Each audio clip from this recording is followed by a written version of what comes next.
Ya ke baju ni nak pakai tudung apa, nak pakai baju apa. Kan benda tu daripada ni pula pakai sekali. Dan lepas lagi dah bincang.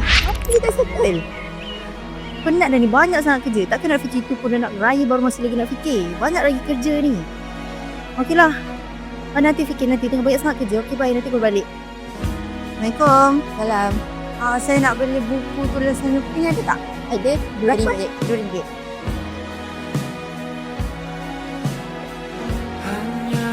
Masih dek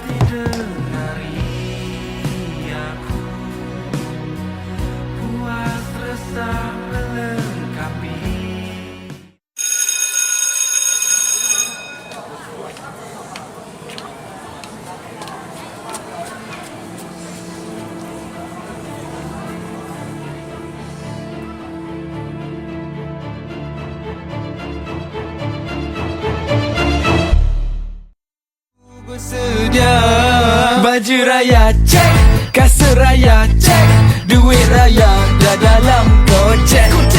Kuih raya cek, servis kereta cek, sudah ready aku nak balik. Setahun sekali raya Aidilfitri, pakai jumpa family.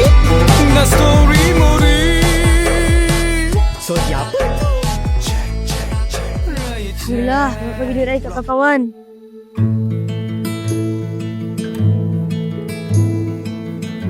Ustazah. Apa dek? Saya ada jumpa dompet ni. Ni jumpa Ustazah ke? Kejap saya cek. Lah ni mana awak dapat? Saya betul-betul terlupa. Terima kasih ni Sama, saya minta diri dulu. okey. Ya Allah, macam mana boleh dicicit? Aduh. Upin ada tak? Ada RM2.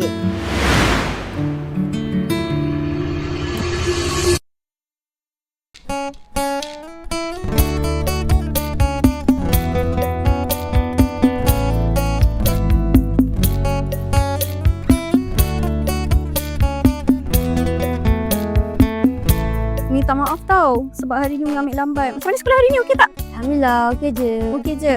Anik dah berjaya dah puasa penuh selama beberapa hari ni. Okey, Umi ucapkan tahniah. Dan Umi juga ada janji dengan Anik. Umi nak bagi hadiah. Nak hadiah tak? Nak. Okay. Pejam mata dulu. Umi cakap 1, 2, 3 baru bagi. Okey, 1, 2, 3. Wah, terima kasih Mi. Okey, nah, duit raya. Tapi ni baru permulaan. Nanti dah raya Umi bagi lagi, okey?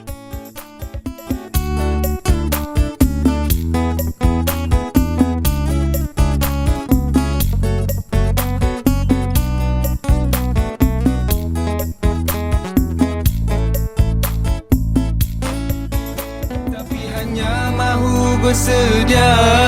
Baju raya cek, kasut raya cek,